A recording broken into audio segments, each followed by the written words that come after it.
على رسوله الكريم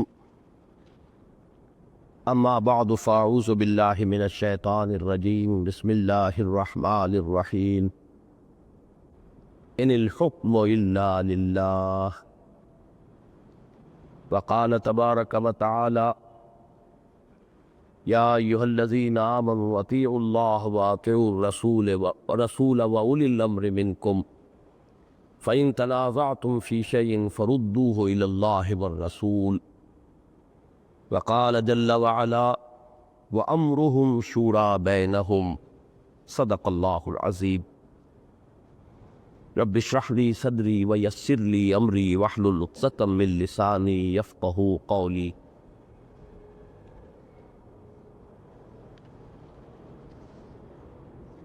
غلبہ دین حق کی صورت میں سیاسی نظام میں جو بنیادی تبدیلیاں آئیں گی، آج ہمارا موضوع وہ ہے۔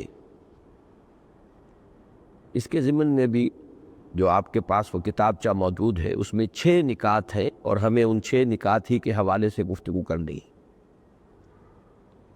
سب سے پہلا نقطہ ہے حاکمیت مطلقہ صرف اللہ کی ہوگی۔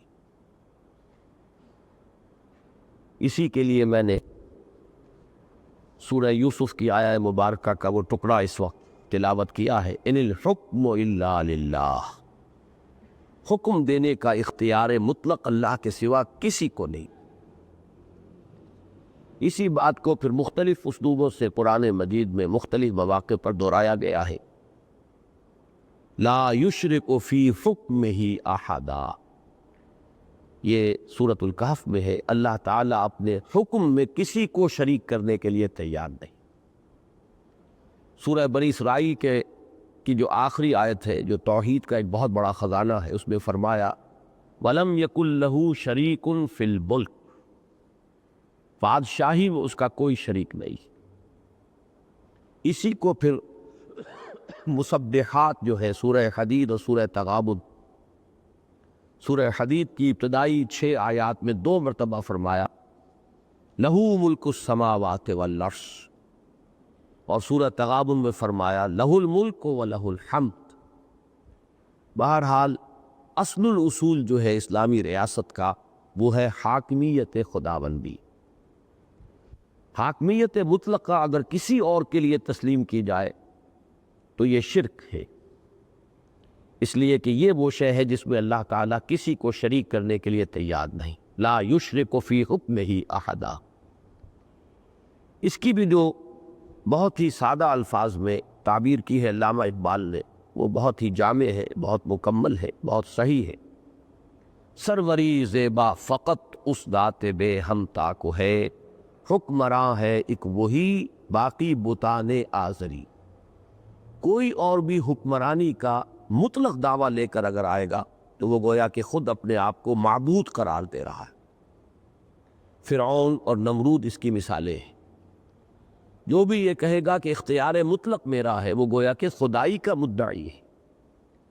چنانچہ دنیا کی تاریخ میں بھی آپ کے علم میں یہ بات آئی ہوگی کہ ڈیوائن رائٹس آف کنگز، اس کا دعویٰ تھا۔ بادشاہوں کے اختیارات خدائی ہوتے۔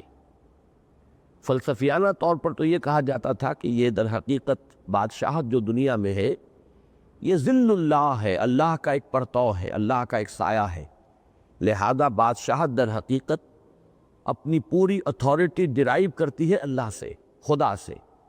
لیکن یہ کہ پھر اس کا جو نتیجہ وہ نکالتے رہے وہ یہ کہ ہمارا اختیار غیر محدود ہے، مطلق ہے۔ اور جیسا کہ میں نے عرض کیا، اسلام کی روح سے یہ شرک، خواہ وہ فرد واحد ہو، خواہ وہ پوری قوم ہو، خواہ وہ پوری نوع انسانی ہو۔ ساورنٹی آف دی پیپل، یہ بھی اتنا ہی بڑا شرک ہے جتنا کہ sovereignty of a particular person, کسی ایک شخص کی حاکمیت مطلقہ بھی شرک اور عوام کی حاکمیت مطلقہ بھی شرک۔ البتہ اس سے آگے اب جو اس کا نتیجہ نکلے گا وہ کیا ہے؟ چنانچہ کوئی قانون سازی اللہ کی کتاب اور اس کے رسول صلی اللہ علیہ وسلم کے سنت کے منافی نہیں کی جا سکے گی۔ یہ ہے اصل شے کہ جو اللہ تعالیٰ کی حاکمیت مطلقہ کا نتیجہ ہے وہ یہ نہیں ہے کہ کوئی قانون سازی انسان کر ہی نہیں سکتا، یہ نتیجہ نہیں ہے۔ قانون سازی انسان کر سکتے ہیں، لیکن اللہ کے قوانین کے حدود کے اندر۔ یہ وہ چیز ہے کہ جس کو ابھی میں نے جو آیہ مبارکہ آپ کو سنائی ہے سورہ نساء کی، اس میں بھی بات واضح ہو گئی کہ یا ایھا الذین آمنوا، اہل ایمان، اطیعوا اللہ و اطیعوا الرسول، اطاعت کرو اللہ کی اور اطاعت کرو اللہ کے رسول کی، وَأُولِي الْأَمْرِ مِنْکُمْ، اور جو تم میں سے صاحب امر ہے، صاحب اختیار ہے، تم میں سے، مسلمانوں میں سے۔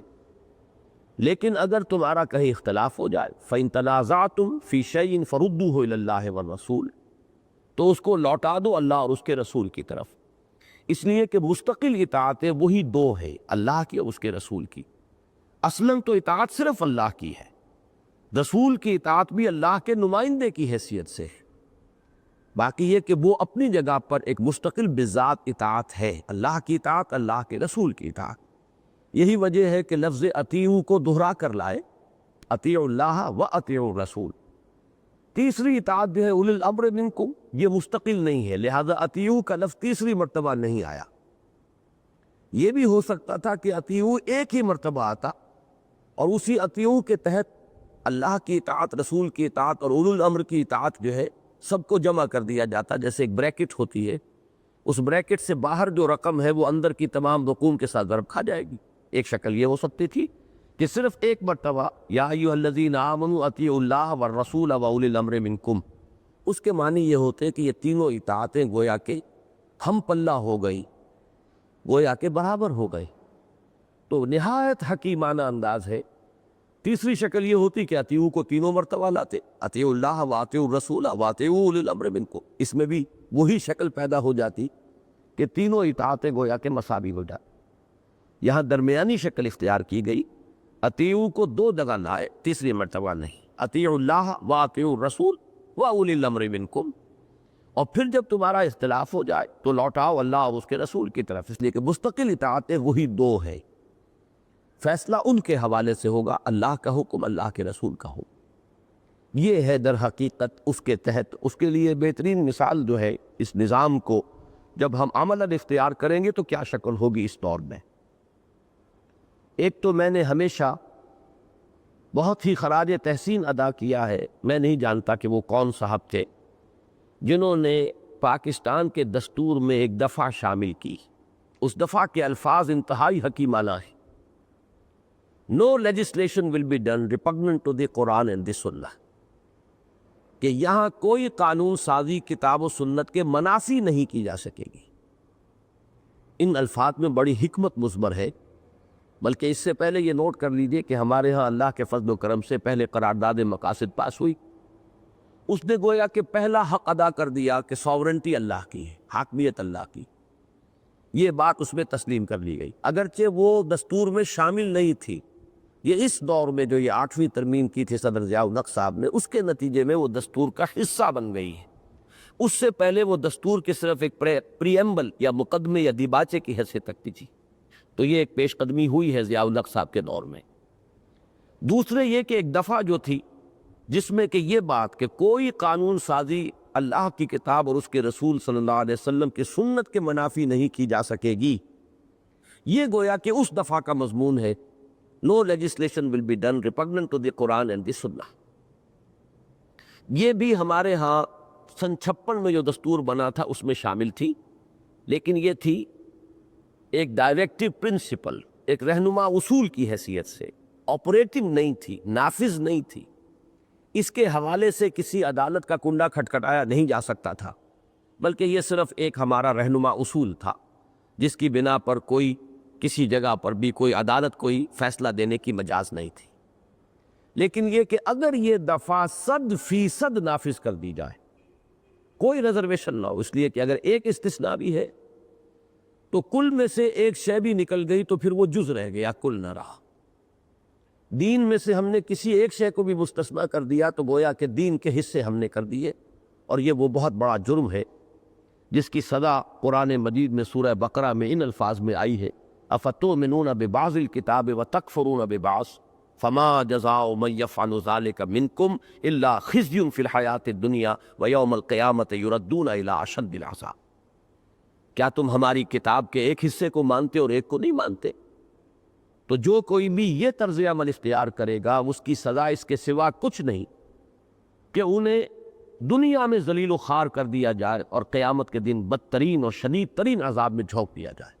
وَمَا اللَّهُ بِغَافِلٍ عَمَّا تَعْمَلُونَ، اللہ غافل نہیں ہے اس سے کہ جو کچھ تم کر رہے ہو۔ تو اس میں استثناء نہیں ہوگا، ادخلوا فی السلم کافہ، پورے کے پورے دین میں، پورے کے پورے اسلام میں داخل ہونا ہوگا۔ تو پہلا تقاضا تو پورا کیا نظری اعتبار سے حاکمیت کی بحث کا، وہ تو قرارداد مقاصد نے طے کر دیا۔ دوسرا تقاضا پورا ہو جاتا ہے اسلامی ریاست کا اگر یہ ایک دفعہ جو ہے اسے 100% نافذ کر دیا جائے، no legislation will be done repugnant to the Quran and the Sunnah, کہ اس ملک میں کوئی قانون سازی کتاب و سنت کے منافی نہیں کی جا سکے گی۔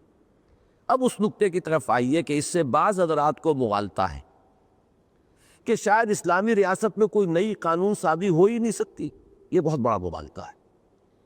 اس کو اصل میں ایک حدیث کے حوالے سے ایک تشبیہ جو میں نے ڈیولپ کی ہے وہ میں آپ کے سامنے رکھ رہا ہوں۔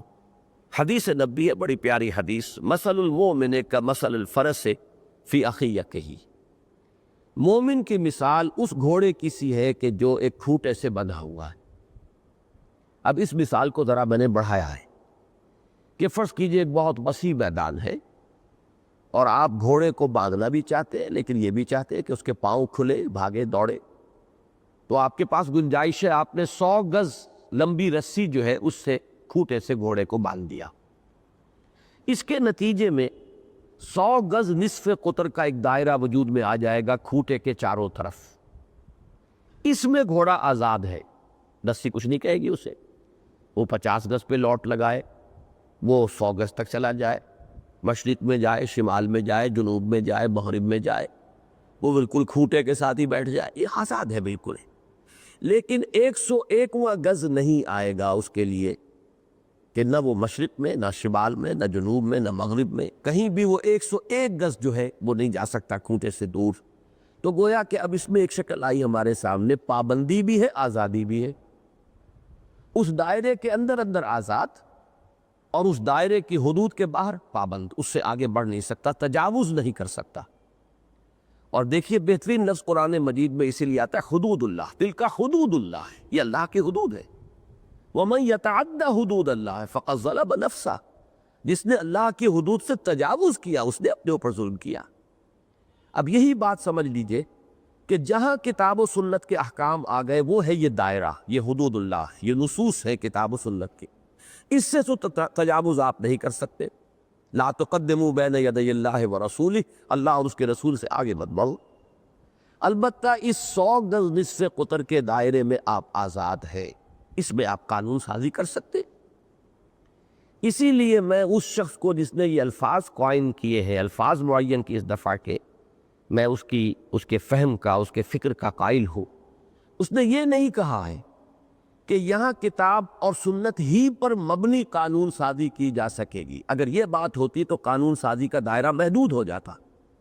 آپ کوئی قانون نہیں بنا سکتے تھے جس کے لیے کوئی اصل کتاب اور سنت میں نہ دکھا سکتے کہ یہاں سے ہم ڈرائیو کر رہے ہیں، یہ قانون ہم بنا رہے ہیں۔ اگر یہ ہوتا کہ کتاب و سنت ہی پر مبنی قانون سازی کی جا سکے گی، اگر یہ بات طے ہوتی تو قانون سازی کا دائرہ محدود تھا۔ یہاں یہ ہے کہ کوئی ایسی قانون سازی نہیں کی جا سکے گی جو کتاب و سنت کے منافی ہو۔ جو شے منافی نہیں ہے، جس کو ثابت نہ کیا جا سکے کہ یہ قرآن و سنت کے منافی ہے، وہ قانون آپ بنا سکتے ہیں، چاہے اس کے لیے کوئی اصل، کوئی بنیاد، کوئی جڑ جو ہے وہ کتاب و سنت کے اندر موجود نہ ہو۔ یہی وہ بات تھی کہ جس کو حضور صلی اللہ علیہ وسلم نے شاباش کے انداز میں جب حضرت معاذ ابن جبل کی آپ نے تحسین فرمائی تھی تو بات کیا تھی کہ جب انہیں یمن کا گورنر اور عامل بنا کر حضور بھیج رہے تھے تو پوچھا کہ اگر کوئی معاملہ تمہارے سامنے آئے گا تو کیسے طے کرو گے؟ انہوں نے عرض کیا کہ میں اللہ کی کتاب سے رجوع کروں گا۔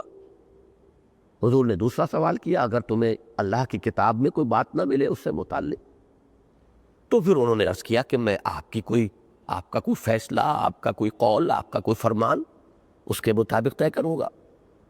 اب تیسرا سوال کیا، فرض کرو تمہارے پاس کوئی شے میرے قول میں سے، میرے فعل میں سے، میری سنت یا حدیث میں سے بھی کوئی چیز موجود نہیں، پھر کیا کرو؟ تو پھر انہوں نے عرض کیا کہ ثم اجتہد، پھر میں اپنی سی کوشش کروں گا۔ یہ ہے وہ اجتہاد کہ اس کا دائرہ وسیع ہے۔ اس اجتہاد کو جو شے لمٹ کرے گی، جو محدود کرے گی، وہ کتاب و سنت کے نصوص ہوں گے۔ نصوص جو ہے کتاب و سنت کے، ان سے تجاوز نہیں ہو سکتا۔ وہ تو دائرہ ہے وہ 100 گز نصف قطر کا، جس سے آگے آپ نہیں جا سکتے۔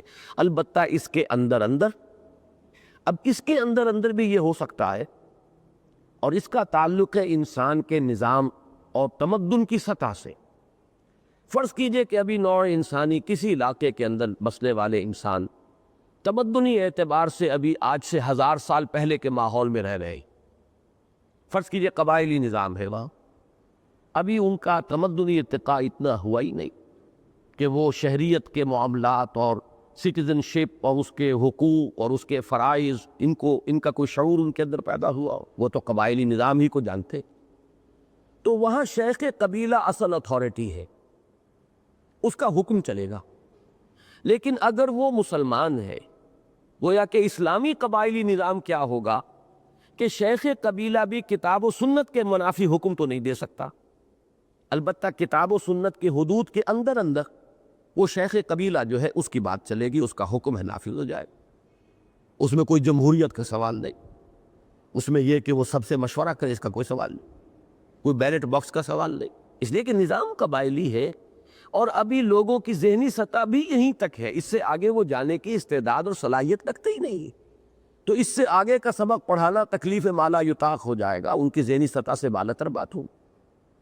اس سے آگے فرض کیجئے کہ انسانی تمدن ابھی بادشاہت تک پہنچا ہے، تو جو بادشاہ ہے اگر تو وہ کہے گا کہ میرا اختیار مطلق ہے، میں جو چاہوں حکم دوں، تو وہ فرعون بن گیا، وہ نمرود بن گیا، وہ خدائی کا دعوے دار بن گیا۔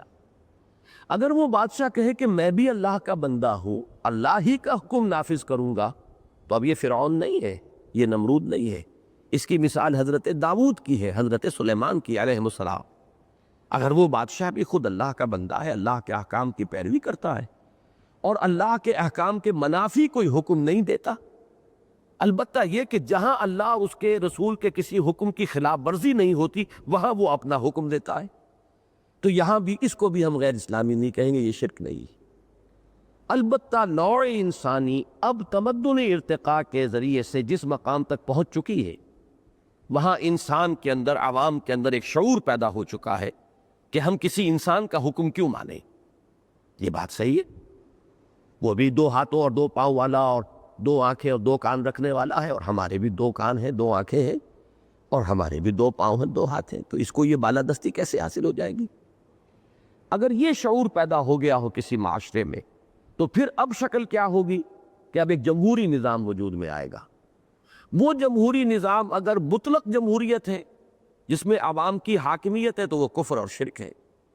اگر وہ اسلامی جمہوریت ہے، تو جیسے اسلامی بادشاہت ہوتی تھی، ایسے ہی اب اسلامی جمہوریت کا دور ہے کہ اس میں یہ طے کر دیا جائے گا کہ عوام کے نمائندے قانون سازی کر سکتے ہیں باہمی مشورے سے، جہاں 51% ہو گئے فیصلہ کر سکتے ہیں، لیکن ان کا کوئی فیصلہ اللہ اور اس کے رسول کے حدود سے تجاوز نہیں کرے گا، تو یہ اسلامی جمہوریت ہو جائے گی۔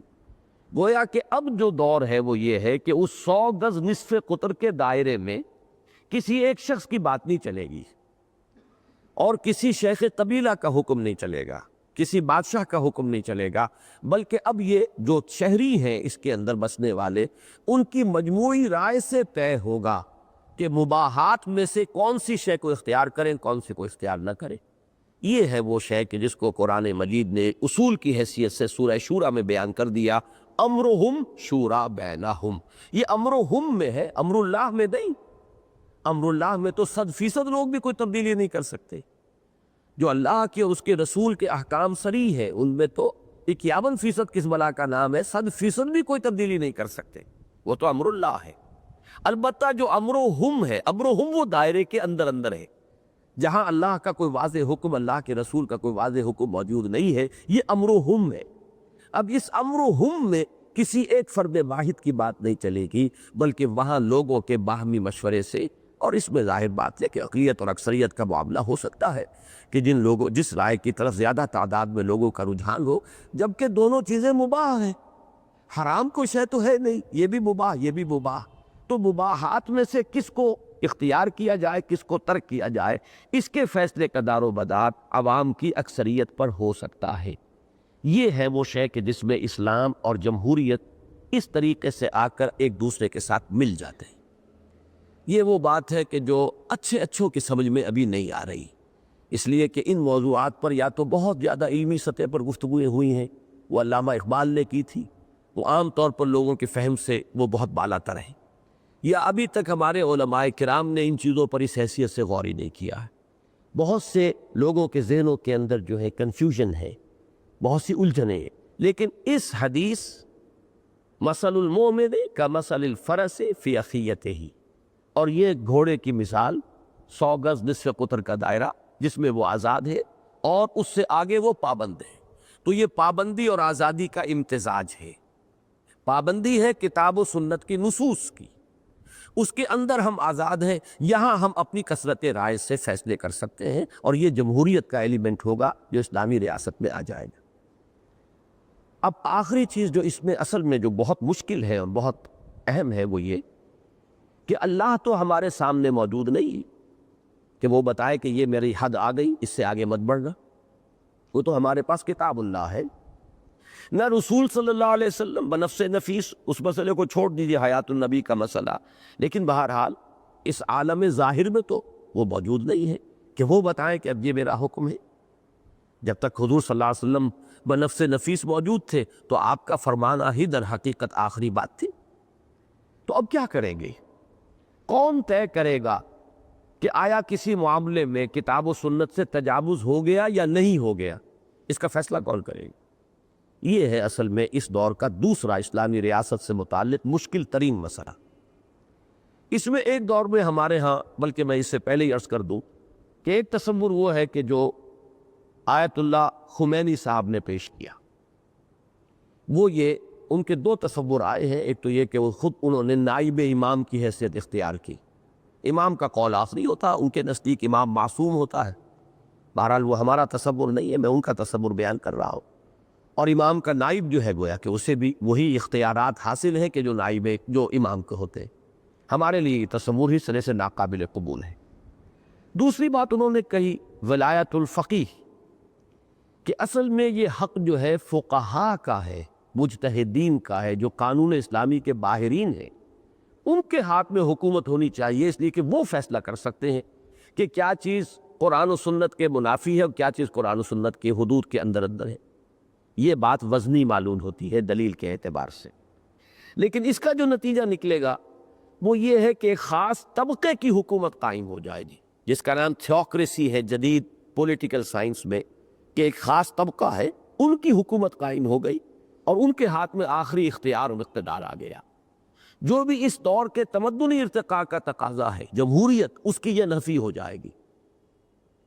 جو سنی جو پولیٹیکل تھاٹ ہے، اہل سنت کا جو شعور اور فکر ہے سیاسی، اس میں چونکہ نہ تو امام معصوم کی گنجائش ہے، نہ اس میں کسی ایک طبقے کی حاکمیت کا کوئی تصور موجود ہے، تو اب سوال پیدا ہوتا ہے کہ یہاں کون طے کرے گا؟ تو اس کی جو بھی صورت ممکن نظر آتی ہے، اور جو اس دور کے جو معروف انداز ہیں لوگوں کے سوچنے کے اور بات کو قبول کرنے کے اور سمجھنے کے، اس کے ساتھ مطابقت رکھتی ہے، وہ یہ ہے کہ یہ سپریم کورٹ جو ہے عدالت عالیہ ملک کی، اس کا حق ہے۔ جس طرح دستور میں شہریوں کے حقوق معین کیے گئے اور اس کی کسٹوڈین جو ہے وہ ہائر کورٹ سے اعلیٰ عدالتیں ہیں، فرض کیجئے کوئی کمشنر، کوئی گورنر، کوئی اور ڈپٹی کمشنر میرے کسی حق پر دسترازی کرتا ہے تو مجھے حق حاصل ہے شہری کی حیثیت سے کہ دستور میں جو میرا حق ہے معین، اس کے حوالے سے میں عدالت کا کنڈا کھٹکھٹاؤں کہ دستور جو ہے پاکستان کا وہ مجھے یہ حق دیتا ہے، اور فلاں شخص جو ہے حکومت پاکستان کا کارندہ وہ یا نمائندہ، وہ میرے اس حق کو سلب کر رہا ہے، تو میری داد رسی کی جائے۔ اسی طریقے سے جب دستور میں یہ طے ہوگا کہ کوئی قانون سازی نہیں کی جائے گی کتاب و سنت کے منافی، تو یہ دستور کی ایک شے ہے، اور دستور کی کسٹوڈین، اس کی امین، اس کی محافظ ہوتی ہے سپیریئر کورٹ۔ لہذا اس کے لیے بھی مرافعہ وہاں کیا جائے گا کہ جناب دستور میں یہ طے ہے کہ کتاب و سنت کے منافی قانون نہیں بن سکتا، اور یہ پارلیمنٹ قانون بنا رہی ہے، میں ثابت کرتا ہوں کہ یہ کتاب و سنت کے منافی ہے۔ اس کا موقع اسے ملے گا، علماء کرام کے لیے موقع ہوگا، وہ جائے آرگو کرے، دلائل دے، ثابت کرے کہ یہ کتاب و سنت کے منافی ہے۔ فوری طور پر اس میں یہ اشکال ذہن میں آتا ہے کہ وہاں جو کورٹس ہیں ان کے اندر تو جو جج بیٹھے ہوئے ہیں وہ تو کتاب و سنت کے وہ ماہرین نہیں ہیں، لیکن یہ بات ہم اس وقت کے لیے نہیں کر رہے، ہم تو اصولاً ایک جدید اسلامی ریاست کا ڈھانچہ کیا بنے گا گفتگو اس پر کر رہے ہیں۔ تو اصولاً یہ سمجھیے جب اسلامی ریاست قائم ہو جائے گی تو اس کے جج بھی تو جاہل نہیں ہوں گے، اس کے قاضی ہوں گے، اس کے ججز جو ہوں گے ان کی تعلیم و تربیت کا نظام بھی وہ ہوگا کہ ان کی بنیادی دینی تعلیم ہو، وہ ماہر بنے۔ ایک شخص کو گلی میں چلتے ہوئے پکڑ کر تو آج بھی جج نہیں بنا دیا جاتا، اس کے لیے کوئی تربیت ہے، اس کی تعلیم ہے، اس کے معیارات معین ہیں۔ تو اسلامی ریاست جب اسلامی انقلاب کے بعد اپنے تمام جہتوں سمیت وجود میں آئے گی، اس میں تو کوئی اشکال ہے ہی نہیں کہ اس وقت یہ صورتحال بالکل قابل عمل ہوگی، 100% جو ہے یہ پریکٹیکیبل اور یعنی جو بھی نظام ہے اس کو چلانے کے تقاضے پورے کرے گی۔ اس وقت بھی یہ بات ہے، یہ میں دوسرے درجے میں کہہ رہا ہوں کہ اس وقت بھی یہ بات ہے کہ چاہے ہمارے ججز خود ایکسپرٹ نہ ہو قانون اسلامی کے، لیکن جب علماء آ کر ان کی رہنمائی کریں گے تو ایک کم تر صلاحیت کا شخص بھی طے کر سکتا ہے دلائل کے ذریعے سے کہ فلاں مفتی صاحب نے یہ بات کہی ہے، ان دلائل سے کہی ہے، یہ ان کے حوالے ہے، کوئی اپنے گھر سے تو بات نہیں کہہ رہے، فلاں احادیث ہے، فلاں ائمہ جو ہمارے دین ہیں، فقہاء ہیں، ان کی آراء ہیں، ان کی انٹرپریٹیشن ہے، ان کو آپ نظائر کی حیثیت ہی سے مانیں لیکن ان کی ایک اہمیت ہوگی، اس کے حوالے سے ثابت کر رہے ہیں۔ تو وہ کام بھی اس وقت بھی ناممکن نہیں ہے، ممکن العمل ہے۔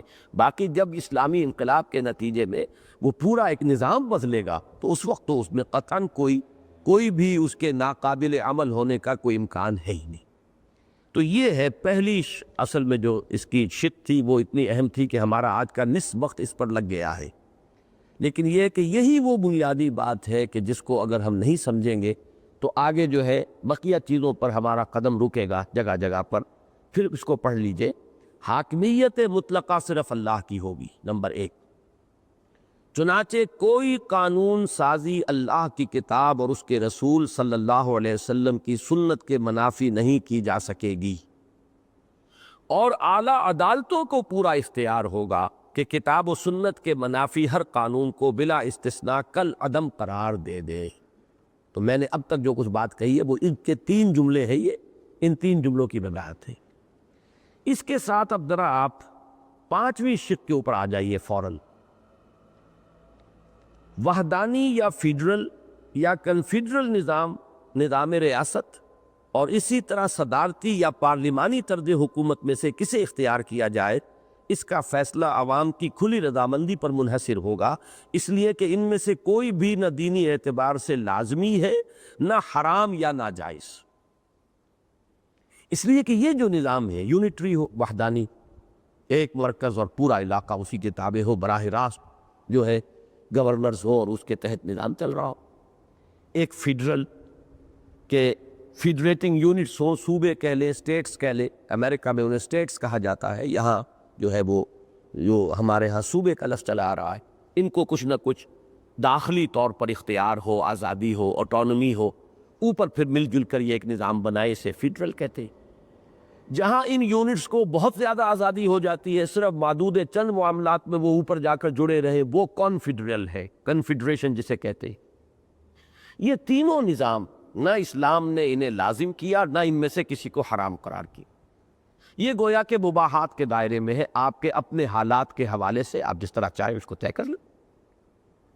اگرچہ جو خلافت راشدہ کا نظام ہے وہ یونٹری تھا، وہ فیڈرل نہیں تھا، وہ یونٹری تھا، لیکن وہ ہم پر لازم نہیں ہے، ہم اپنے حالات کے مطابق ہم طے کر سکتے ہیں، اور یہ ضرور بات ہوگی کہ ہم کوشش ہمیں یہ کرنی ہوگی کہ ہم فیڈرل کی طرف آگے، یونٹری یا وحدانی کی طرف آگے بڑھیں، لیکن باہمی رضامندی سے۔ اگر ہم آغاز کرتے ہیں اس وفاقی طرز حکومت سے، نظام ریاست سے، لیکن یہ کہ ہمارا آپس میں اعتماد اتنا بڑھتا چلا جائے، اخوت اور محبت پیدا ہو جائے، ایک دوسرے پر اعتماد کو، کہ کوئی کسی کے حق کو ہڑپ کرنے کی فکر نہیں کر رہا ہے، تو ہو سکتا ہے کہ ارتقاء کر کے ہم وحدانی ہی کی طرف چلے جائیں۔ اور خلافت راشدہ یقیناً وحدانی نظام تھا، ان دونوں باتوں کو ذہن میں رکھیے، لیکن فیڈرل یا کنفیڈرل، یہ بھی کوئی حرام یا ناجائز نہیں ہے کسی نص کے ذریعے سے، کسی نص سے، قرآن و سنت کے منہ سے، لہذا مباحات کے دائرے میں رہیں گی، آپ نے اختیار کر سکتے۔ اسی طرح دوسری دو اصطلاحات پوری دنیا میں مروج ہیں۔ جمہوریت کے دو پیٹرن ہیں، دو نظام ہیں۔ ایک ہے پارلیمانی، ہم اسی کے واقف ہیں، اس لیے کہ انگلستان کا نظام پارلیمانی ہے، اور ہم نے چونکہ 100 برس گزارے ہیں اس انگریز کی حکومت کے تحت، براہ راست حکومت جو تھی تاج برطانیہ کی وہ 90 برس رہی، 1857 سے 1947 کا۔ اس سے پہلے بھی 100 برس ہم تقریباً انگریزوں کے غلام رہے، بہت بڑا حصہ ہندوستان کا۔ تو ہماری ساری جو تربیت ہوئی ہے وہ اسی کے تحت ہوئی ہے، اور سن 1936 سے انگریز نے ہمیں تدریجاً جو ہے اس نظام کا ایک تجربہ کرنے کا بھی موقع دیا تھا، کہ سب سے پہلے صوبائی حکومتیں بنی ہیں 1937 کے اندر، 36 میں الیکشن ہوا تھا، تو گویا کہ یوں سمجھیے 50 برس کا ہمارا اپنا تجربہ بھی ہے۔ اس لیے لوگ پارلیمانی پارلیمانی پارلیمانی کے رٹ لگاتے ہیں۔ باقی دنیا میں اس وقت عظیم ترین جمہوریت جو ہے وہ امریکہ کی ہے، اور وہ صدارتی نظام۔ صدارتی نظام میں صدر جو ہے اس کے پاس اختیارات زیادہ ہوتے ہیں، وہ پارلیمنٹ کا ہر وقت محتاج نہیں ہوتا، اسے جو 5 سال کے لیے وقت ملا ہے اس میں اس کا اختیار چلتا ہے۔ چاہے آپ کو معلوم ہے کہ امریکہ میں دونوں ہاؤسز جو ہے، سینٹ وغیرہ، اس کے اندر اکثریت جو ہے وہ تو ہے ڈیموکریٹس کی، اور صدر جو ہے وہ ہوتا ریپبلکن کا نظام چلتا۔ تو میں یہ سمجھتا ہوں کہ علمی اعتبار سے میں پھر کہوں گا کہ صدارتی نظام اسلام کے مزاج سے قریب تر ہے، یعنی صدارتی وحدانی نظام میرے نزدیک اسلام کے مزاج اور خلافت راشدہ کے نظام سے زیادہ قریب تر ہے، لیکن لازم نہیں ہے، پارلیمانی نظام بھی اختیار کیا جا سکتا ہے، اور یہ بہرحال لوگوں کی، چونکہ یہ نص قرآن اور سنت سے متعلق شے نہیں ہے، لہذا امرہم شورا بینہم کے تحت ہی آ جائے گا، اور اس میں لوگوں کا اختیار، لوگوں کی پسند، لوگوں کا چوائس، جو وہ اپنی کثرت رائے سے ظاہر کرے وہ فیصلہ کن ہوگا۔ تو یہ 5ویں شکل یہ ہو گئی کہ وحدانی یا فیڈرل یا کنفیڈرل نظام ریاست، اور اسی طرح صدارتی یا پارلیمانی طرز حکومت میں سے کسے اختیار کیا جائے، اس کا فیصلہ عوام کی کھلی رضامندی پر منحصر ہوگا، اس لیے کہ ان میں سے کوئی بھی نہ دینی اعتبار سے لازمی ہے اور نہ حرام یا ناجائز۔ اب آئیے دوسری شکل، ریاست کے کامل شہری صرف مسلمان ہو گئے۔ یہ بھی بڑی کڑوی گولی ہے جو اس دور میں لوگوں کے حلق سے نیچے نہیں اترتی، اس لیے کہ جمہوریت کے جو تصورات دنیا میں اس وقت ہیں وہ ہے نیشنلزم کی بنیاد پر، نیشنل ڈیموکریسیز ہے یہ، اور نیشن کا تصور ان کے ہاں یہ ہے کہ ایک ملک میں رہنے والے سب ایک قوم ہیں، مذہب ہو، نسل ہو، زبان ہو، رنگ ہو، ان سب سے بالا تر وہ سب ایک قوم ہے، ہر فرد شہری ہے اس قوم کا۔ امریکن نیشن، اس میں بلیکس بھی ہیں، اس میں وائٹس بھی ہیں، اس میں کوئی اٹلی سے آیا ہوا ہے، کوئی اسپین سے آیا ہوا ہے، یہ تو سب امیگرینٹس کا ملک ہے امریکہ، سب کے سب 200-250 برس پہلے جو ہے یورپ سے وہاں گئے تھے۔ لیکن یہ کہ کسی کی نسل، کسی کا مذہب، کسی کا عقیدہ، کسی کی بولی، کوئی جو ہے اس میں نہیں آئے گی زیر بحث، ہر شخص گویا کہ امریکن نیشن کا ایک فرد ہے، یہی دنیا میں ہے، اور اسی کی نفی کی تھی علامہ اقبال نے اپنی اس مشہور نظم میں وطنیت میں، کہ قوم وطن سے بنتی ہے، اس کی نفی کی انہوں نے۔ اسلام میں اس حد تک تو بات صحیح ہے کہ نسل یا رنگ یا پیشے یا جنس یا زبان کی بنیاد پر نہ کوئی اعلیٰ ہے نہ ادنا، یہ تو پہلا نقطہ تھا جو ہم نے سماجی نظام کے ضمن میں اس پر بحث کی تھی۔ لیکن اسلام ایک تقسیم کرتا ہے کہ ایک ہے مسلم، ایک ہے غیر مسلم۔ اسلامی ریاست چونکہ نظریاتی ریاست ہے، یہ قومی ریاست نہیں ہے، نظریاتی ریاست ہے، اس کے جغرافیائی حدود تو ہوں گے، جہاں بھی کہیں ہوگی اس کے حدود اربع ہوگا، اس کے بارڈرز ہوں گے، لیکن اس کی اصل اساس ان جغرافیائی حدود پر نہیں ہے بلکہ نظریے پر ہے۔ تو جو اس نظریے کے قائل ہیں وہ علیحدہ ہو جائیں گے، جو نظریے کے قائل نہیں ہے وہ علیحدہ ہو جائیں۔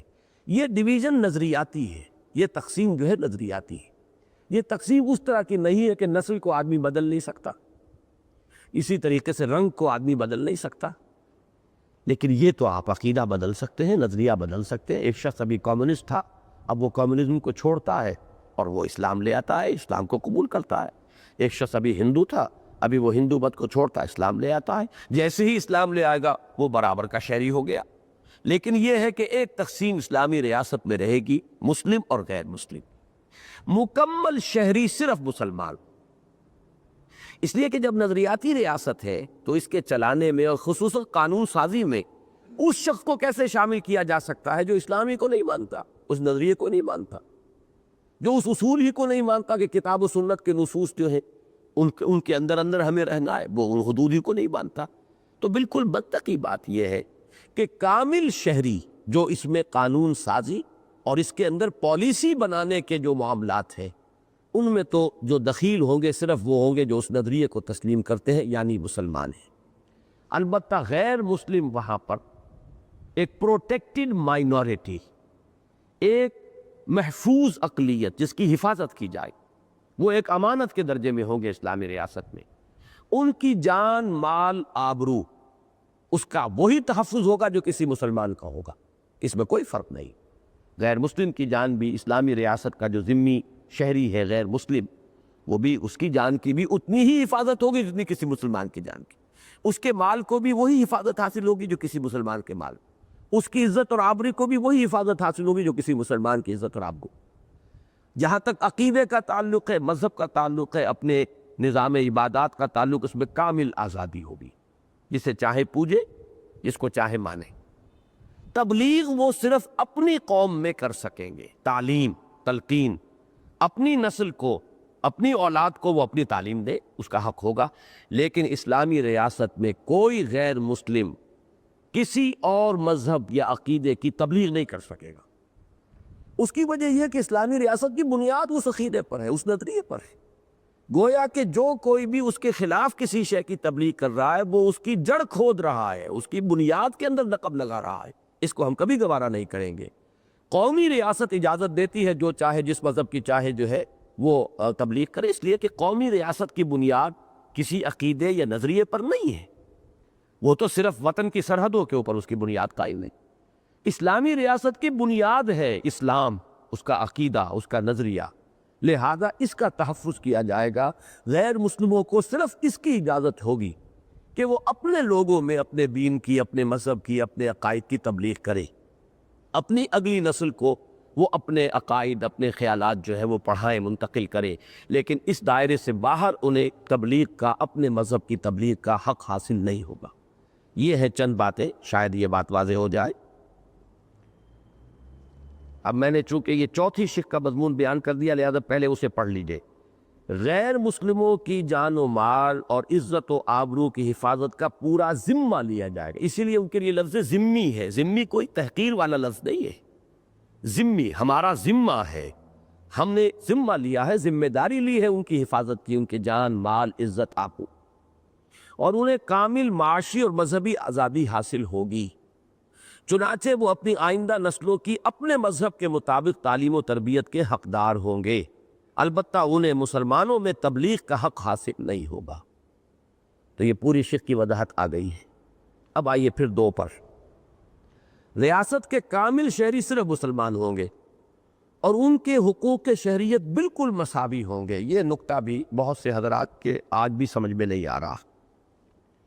اسلام کی ایک ہے اخلاقی تعلیم، وہ جو پہلے دن ہم نے پڑھی تھی آیت، ان اکرمکم عند اللہ اتقاکم۔ اللہ کے نزدیک زیادہ باعزت تو وہی ہے جو زیادہ متقی ہے، لیکن قانون کے درجے میں یہ بات نہیں ہے۔ قانون کے درجے میں فاسق مسلمان اور متقی مسلمان برابر ہیں۔ اگر ایک ہی باپ کے دو بیٹے ہیں، دونوں ہیں مسلمان، اگر تو کوئی شخص اتنی دور نکل گیا کہ اس کی تکفیر ہو گئی تو اس کا تو حق ساقط ہو گیا مسلمان کی حیثیت سے، لیکن ہے مسلمان، فاسق ہے، نماز کبھی پڑھتا کبھی نہیں بھی پڑھتا، اور دوسرا بیٹا جو ہے تہجد گزار ہے، نہ صرف 5 وقتہ نماز بلکہ لیکن وراثت تقسیم ہوگی تو یہ نہیں ہوگا کہ تہجد گزار کو زیادہ دو اس لیے کہ یہ تو بڑا متقی ہے اور اس کو کم دو، یہ فاسق و فاجر ہے۔ یہ اس کے لیے امام ابو حنیفہ سے جو منسوب ہے الفاظ، المسلم قفل لمسلم، مسلمان مسلمان کے برابر ہے، مساوی ہے۔ یہ میرے نزدیک چونکہ امام صاحب جو ہے فقیہ تھے، بہت بڑے فقیہ، اور واقعہ یہ کہ اللہ تعالیٰ نے جتنا درک انہیں عطا فرمایا تھا، ہر پہلو کا، ہر معاملے کا ایک قانونی پہلو ہوتا ہے، ایک اس کا اخلاقی پہلو ہے۔ اکثر و بیشتر لوگ ان میں کنفیوز کر جاتے ہیں. قانونی تقاضا کچھ اور ہے، اخلاق کا تقاضا کچھ اور ہے. مثلاً یہ کہ میں نے بڑی دفعہ یہ مثال دی ہے کہ کسی نے کسی کے تھپڑ مارا. اب اس شخص کے سامنے جس کے تھپڑ مارا گیا ہے دو راستے کھلے ہیں. چاہے تو وہ معاف کر دے قصاص لینے پر قادر ہونے کے باوجود. اگر تو قادر ہی نہیں ہے بدلہ لینے پر تب تو وہ کہہ رہے درویش مر جانے درویش، معافی کرے گا اور کیا کر سکتا ہے بیچارہ. لیکن فرض کیجئے بدلہ لینے پر قادر ہے پھر بھی وہ معاف کر دیتا ہے، یہ ایک راستہ ہے. اور ایک یہ کہ نہیں، وہ تھپڑ کا جواب تھپڑ رسید کرتا ہے، بدلہ لیتا ہے، یہ دوسرا راستہ. دونوں اسلام میں ہے، دونوں کی اہمیت ہے. عفو، اس سے انسان کی روحانی ترقی ہوتی ہے. اگر تم معاف کر دو یہ تمہارے لیے بہتر ہے. وَإِن تَعْفُوا وَتَصْفَحُوا وَتَغْفِرُوا فَإِنَّ اللَّهَ غَفُورٌ رَحِيمٌ. لیکن وَلَكُمْ فِي الْقِصَاصِ حَيَاةٌ يَا أُولِي الْأَلْبَابِ، اے ہوش مندو قصاص میں زندگی ہے. یہ نظام دنیا کا بگڑ جائے گا اگر قصاص نہ ہو. ایک آدمی نے ایک کے تھپڑ آج مارا ہے، اس کو جوابی تھپڑ رسید نہیں ہوا، کل وہ کسی اور کے دو مارے گا. پھر اسے معاف کر دیا گیا، آگے وہ کسی کو 3 لگائے گا. تو یہ نپ دی ایول ان دی بڈ کا تقاضا یہ کہ ایک تھپڑ کے جواب میں ایک تھپڑ اسے مل جائے تو وہی کا وہیں وہ رک جائے گا. زندگی دنیا کے نظام کو قانون کے ذریعے سے چلایا جا سکتا ہے. اخلاق جو ہے وہ ایک بلند تر منزل ہے اور اس کا زیادہ تر تعلق انسان کی انفرادیت سے ہے، اور وہ اس کے اپنا ایک آزاد اس کا اختیار اور چوائس اس میں ہو تب ہے. بہرحال وہ علیحدہ بحث ہے. اسی طرح سمجھیے کہ تقوی اپنی جگہ، اور عوام میں اس کو تعلیم اور تلقین کے ذریعے سے یہ روح پیدا کی جائے کہ وہ انتخابات میں صرف متقی لوگوں کو ووٹ دے. ذمہ داریاں سونپے انہی کو جو اللہ سے ڈرنے والے ہیں، جو صاحب کردار ہیں.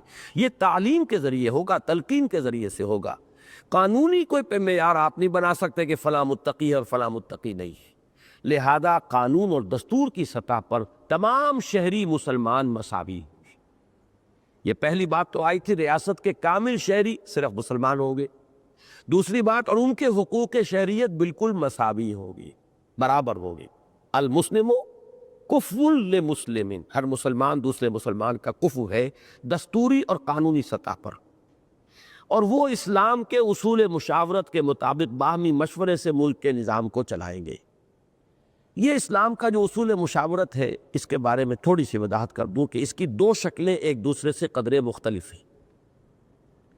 حکومت اور ریاست کی سطح پر مشاورت کچھ اور ہے، اور ایک جماعت بنے اگر دین کے کام کے لیے اور دین کے غلبے کی جد و جہد کے لیے، انقلاب برپا کرنے کے لیے، اس کے لیے مشاورت کا نظام مختلف ہے. اس کی وجہ کیا ہے؟ حکومت اور ریاست میں ہر مسلمان جو ہے جو اس علاقے میں رہتا ہے وہ شریک ہے، اور اس کے پاس کوئی چوائس نہیں ہے کہ وہ نکل سکے، وہ چھوڑ کے چلا جائے، یہ تو نہیں.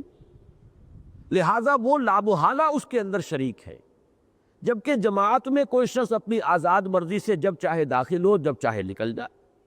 جماعت کی کوئی، اس کے لیے ٹیکنیکل ٹرم یہ ہے کہ کوئی ٹیریٹوریل جورسڈکشن نہیں ہے، کوئی علاقائی اس کا جو ہے وہ دائرہ اختیار نہیں ہے جماعت کا. جبکہ حکومت کا ایک علاقائی دائرہ اختیار ہوتا ہے، اس کی ٹیریٹوریل جورسڈکشن ہے. اس علاقے میں رہنے والا شخص لامحالہ اس جماعت کا، حکومت کی جماعت کا وہ ایک ممبر ہے، وہ شہری ہے، وہ سٹیزن ہے. جبکہ کسی جماعت کی رکنیت یا ممبرشپ اختیار کرنا انسان کے چوائس پر ہے، اپنی مرضی پر ہے، وہ چاہے داخل ہو چاہے نکل جائے.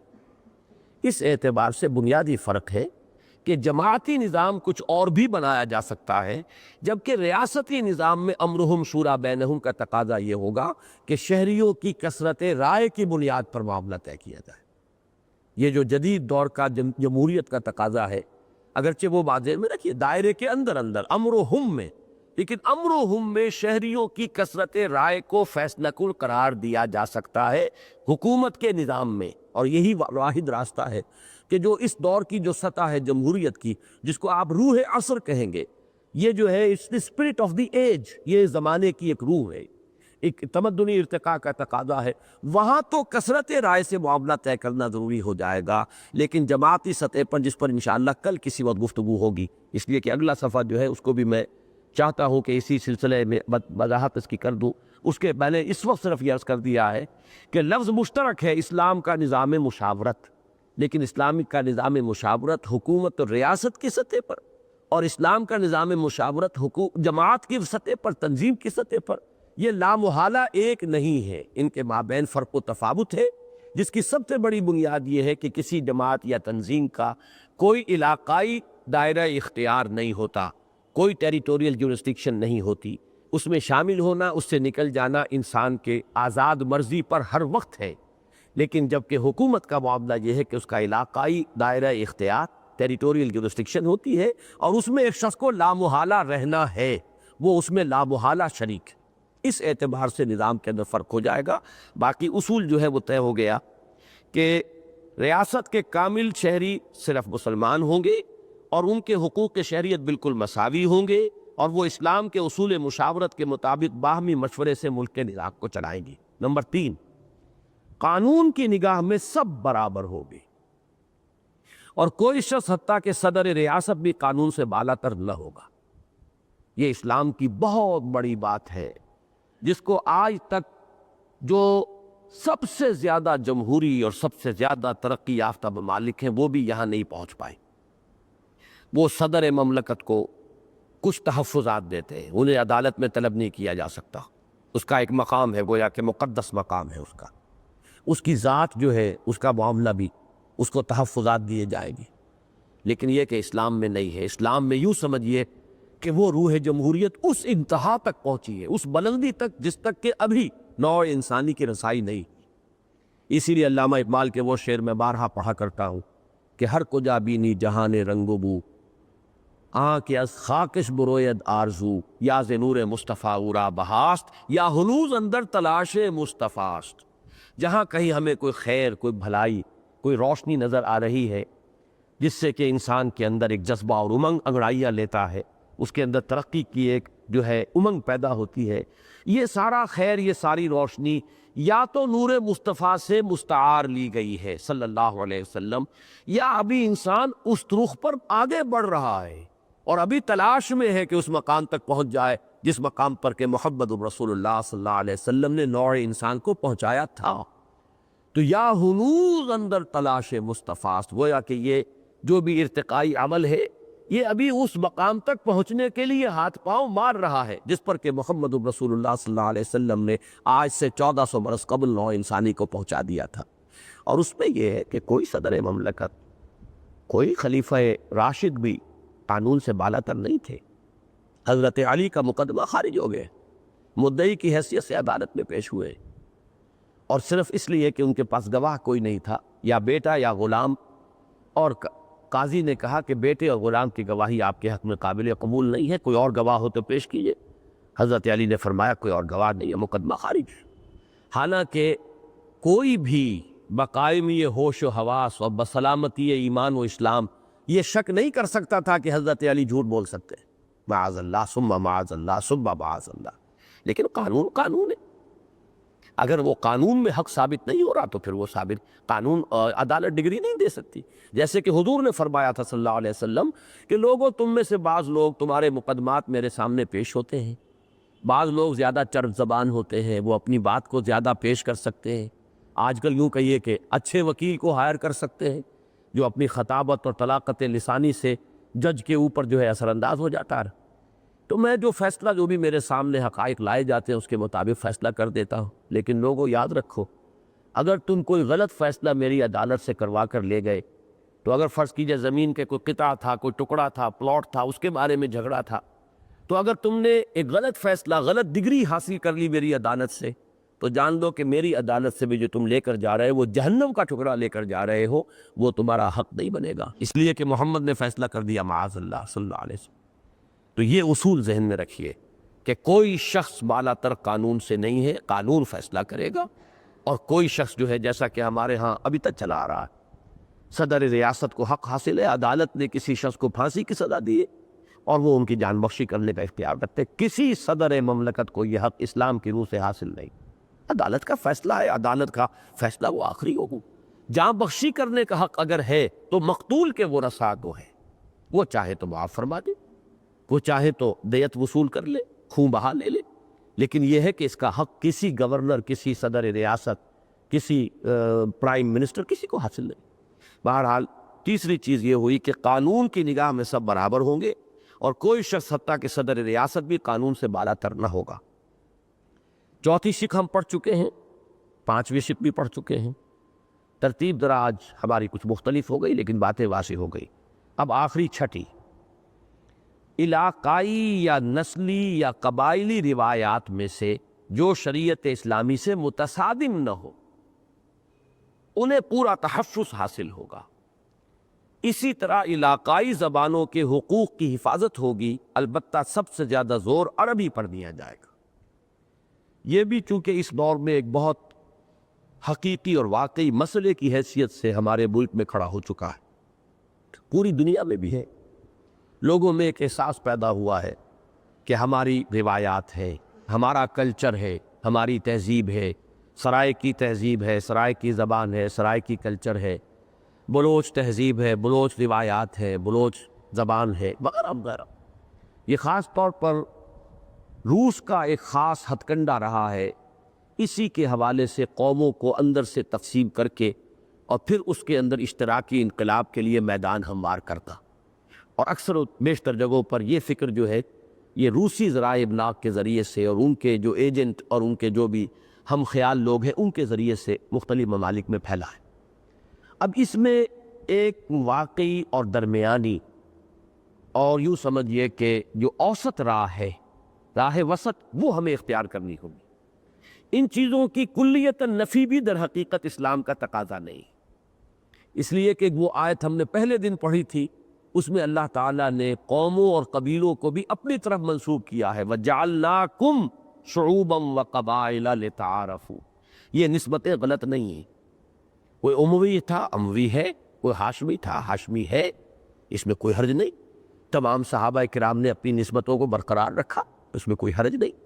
فلاں کا فلاں سے تعلق ہے، فلاں کا فلاں سے تعلق ہے، تعارفو کے درجے میں یہ صحیح ہے۔ اور باقی یہ چیز جان لیجئے کہ جب اصول یہ ہے کہ جو شے کتاب و سنت کے منافی نہیں ہے وہ مباح ہے، تو ہر کلچر کی وہ چیز مباح ہوگی جو کتاب و سنت کے منافی نہیں۔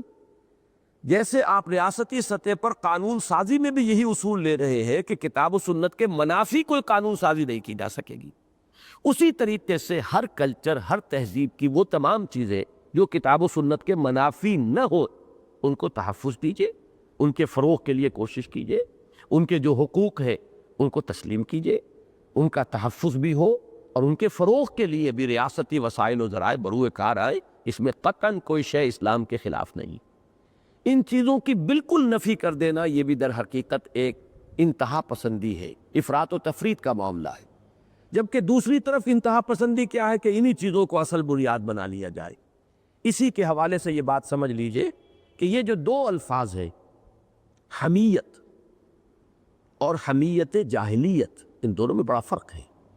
حمیت بری شے نہیں ہے، آپ کے اندر اپنے قبیلے کی حمیت ہو، آپ کے اندر اپنے قوم کی حمیت ہو، کوئی حرج نہیں۔ جعلناکم شعوبا وقبائل لتعارفوا۔